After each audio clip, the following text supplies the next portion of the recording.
اهلا طلاب الاعزاء سنه اولى ثانوي، انا مستر محمد رجب، وان شاء الله معانا النهارده الجزء الثاني من درس مصادر دراسه الحضارات. زي ما اتكلمنا في الجزء الاول عن المصادر الاوليه لدراسه الحضارات، وخدنا من امثلتها الاثار وبعد كده النقوش وبعد كده البرديات، وختمنا في الجزء اللي فات بالاستراكه.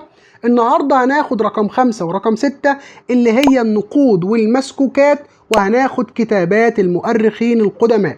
طيب نبدأ أول حاجة معانا بالنقود والمسكوكات. طب يعني إيه النقود والمسكوكات ديت؟ قال لي دي عبارة عن قطع معدنية بتحمل ختم من السلطة العامة لضمان وزنها ودرجة نقائها. يعني أي عملة بنلاقيها من الحضارات القديمة بتاعت زمان ونلاقي عليها ختم من السلطة العامة من الدولة، ده الختم ده بيبقى معمول عشان يضمن وزنها ويضمن درجة نقائها. طيب النقود والمسكوكات مالها ومال التاريخ؟ قال لي ازاي؟ ده النقود والمسكوكات بتعتبر مادة مؤرخة، يعني مادة ممكن اجيب منها معلومات تاريخية. طب ازاي يعني؟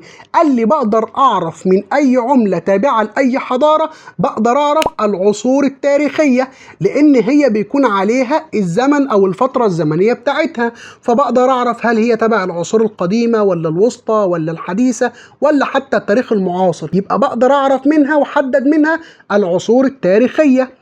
بقدر كمان احدد الحالة الاقتصادية للدولة او للحضارة اللي بتنتمي اليها العملة ديت. ازاي يعني؟ قال لي من خلال نوع المعدن المصنوع منه العملة. يعني مثلا لو العملة ديت عملة ذهبية، يبقى الاقتصاد بتاع الدولة او الحضارة ديت كان اقتصاد جامد جدا. طب لو فضية، يبقى الاقتصاد يعني ما كانش قوي. طب لو لقيناها مصنوعة من البرونز او النحاس، هنعرف ان الاقتصاد في الوقت ده كان ضايع خالص. يبقى اقدر اعرف الحالة الاقتصادية من خلال نوع المعدن.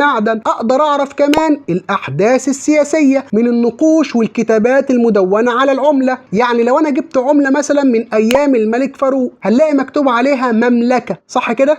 طيب لو جبنا عمله دلوقتي هنلاقي مكتوب عليها جمهوريه مصر، بدل المملكة المصرية بقت الجمهورية المصرية. يبقى أنا هنا أعرف الأحداث السياسية، أعرف طبعا إن حصل ثورة أو حصل أي حاجة فتغيرت الدولة من مملكة إلى جمهورية. تمام كده؟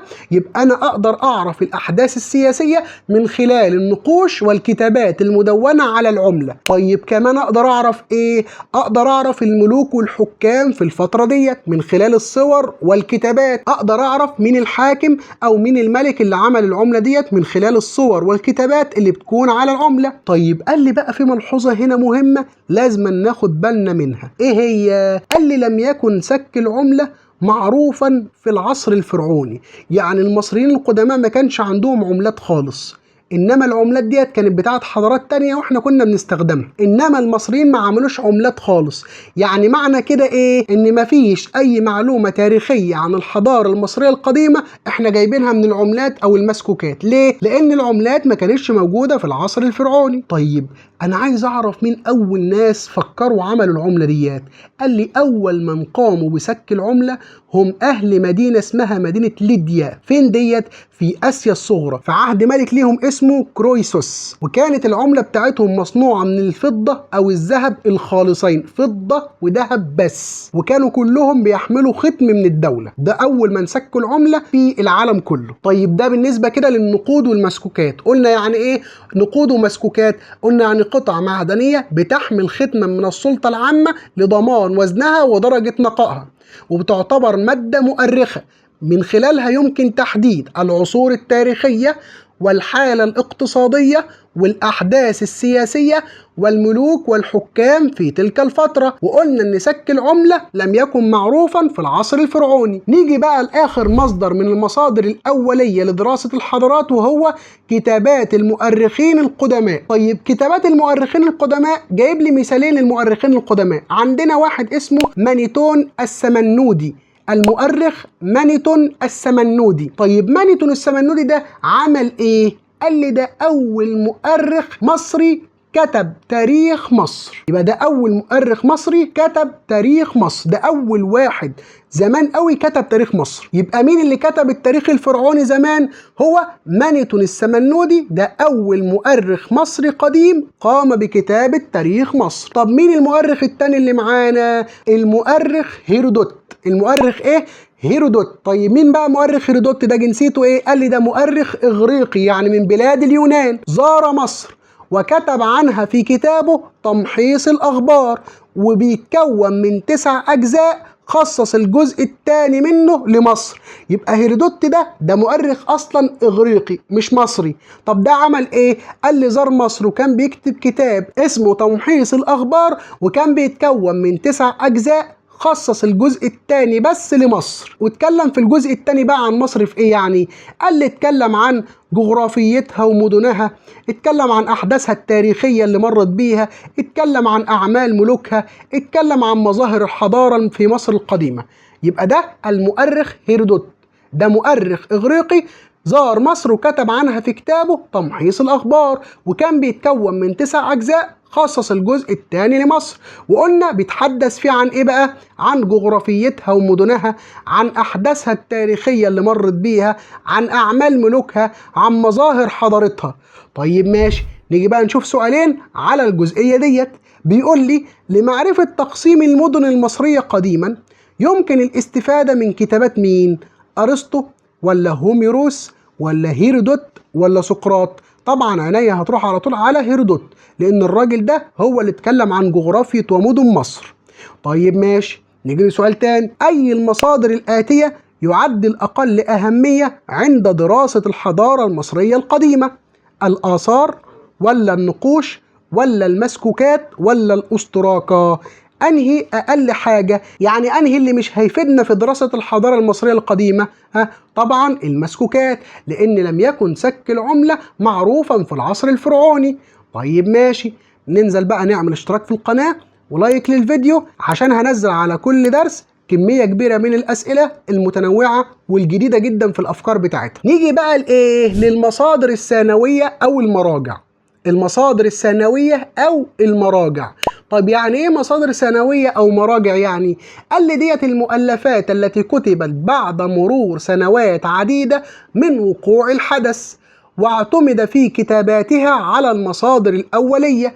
يبقى المصادر الثانوية ديت عبارة عن المؤلفات اللي اتكتبت بعد مرور سنوات كتير من الحدث، واعتمد في كتابتها على المصادر الأولية. تمام. طيب مميزات المصادر الثانوية ايه؟ بتتميز بايه عن المصادر الأولية اللي احنا خدناها؟ قال لي بتتميز بان هي متوفرة وسهل الحصول عليها، وكمان بتتميز بان هي بديل عن المصادر الأولية المفقودة. يعني لو المصادر الأولية فقدت عن اي حضارة من الحضارات، بتكون المراجع هي المصدر الأساسي عندي لدراسة الحضارة ديت. طيب المصادر الثانوية ديت عبارة عن ايه بقى؟ قال لي عبارة عن البحوث والمقالات التي قام بكتابتها المتخصصون والباحثون الذين لم يعاصروا الأحداث التاريخية. ما هم لو عاصروا الأحداث التاريخية هتبقى كتاباتهم من المصادر الأولية، ولكن هم لم يعاصروا الأحداث التاريخية، عشان كده هنعتبرهم من المصادر الثانوية. طيب وكمان بتشمل إيه بقى؟ بتشمل كتابات الفلاسفة والشعراء والأساطير. طيب ناخدهم بقى واحدة واحدة. من أمثلة المصادر الثانوية إيه؟ قال لي أول حاجة كتابات الفلاسفة. طب الفلاسفة زي مين؟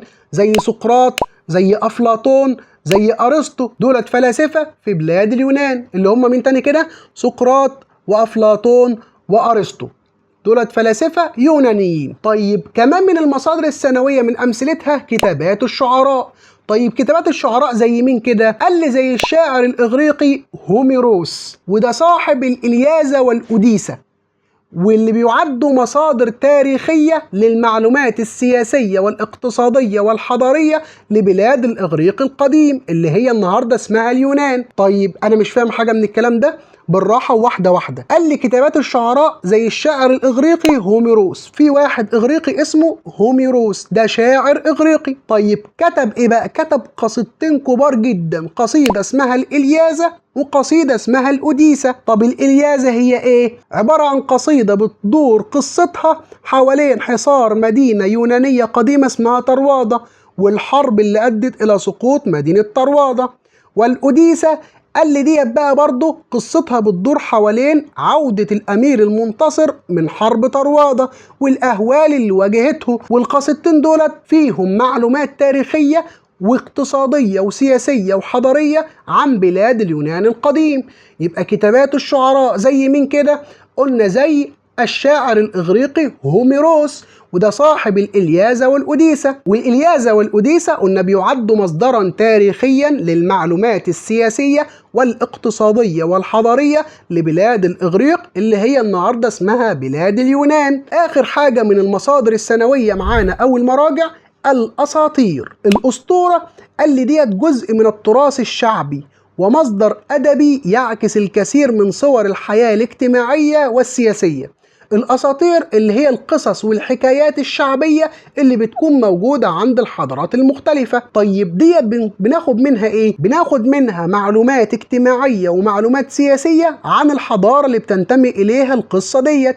طيب من أمثلة الأساطير بقى عندنا قصة إيزيس وأوزوريس ديت في الحضارة المصرية القديمة، وعندنا قصة الطوفان في بلاد العراق القديم. يبقى الأساطير بتعد جزء من التراث الشعبي ومصدر أدبي يعكس الكثير من صور الحياة الاجتماعية والسياسية. ومن أمثلة الأساطير قلنا قصة إيزيس وأوزوريس في الحضارة الفرعونية، وقصة الطوفان في بلاد العراق القديم. طيب ممكن واحد يسألني ويقول لي طب ما ممكن الكتابات بتاعة الفلاسفة أو الشعراء بتكون بتنتمي لزمن وقوع الحدث؟ هقول له أيوة. طب ليه بقى ما خدناش من المصادر الأولية؟ أقول لك لأن في كتابات من الكتابات اللي احنا قلناها في المصادر الثانوية بتنتمي فعلا لزمن وقوع الحدث، بس بتعتمد بشكل كبير على الأسلوب الفلسفي أو البلاغي أو الأسلوب الخيالي أكتر من اعتمادها على الكتابة التاريخية الموضوعية الدقيقة. عشان كده احنا بنعتبرها من المصادر الثانوية، لأن هي بتهتم بالأسلوب أكتر من الكتابة التاريخية، تعتمد على الأسلوب الفلسفي أو البلاغي أو الأسلوب الخيالي أكتر من اعتمادها على الكتابة التاريخية. عشان كده احنا بنعتبرها من المصادر الثانوية. طيب ناخد أسئلة على الجزء ده كده. تتشابه ملحمة الإلياذة والأوديسة مع كتابات سقراط في أنهما من المصادر الأولية، ولا كتابات علمية، ولا تناولت معلومات عن الحضارة اليونانية، ولا تناولت معلومات عن الحضارة المصرية؟ طبعا المشترك ما بين الاتنين كده والتشابه ما بينهم ان هما الاتنين فيهم معلومات من الحضارة اليونانية، ان هما الاتنين فيهم معلومات عن الحضارة اليونانية. طيب ناخد كمان سؤال. اي مما يلي يعد مصدر للمعلومات السياسية عن بلاد الإغريق؟ قصة الطوفان، ولا كتابات مانيتون، ولا الإلياذة والأوديسة، ولا حجر باليرمو؟ أنهي في الأربعة دولت هو اللي اتكلم عن الحياة السياسية لبلاد الإغريق، أو هو اللي يصلح إن احنا ناخد منه معلومات عن الحياة السياسية عن بلاد الإغريق؟ طبعا هنا مين؟ الإلياذة والأوديسة. وبكده خلص شرحنا النهاردة. أي حد ليه سؤال أو استفسار يكتب لي في الكومنتات. ما ننساش نعمل اشتراك في القناة ولايك للفيديو، وسلام.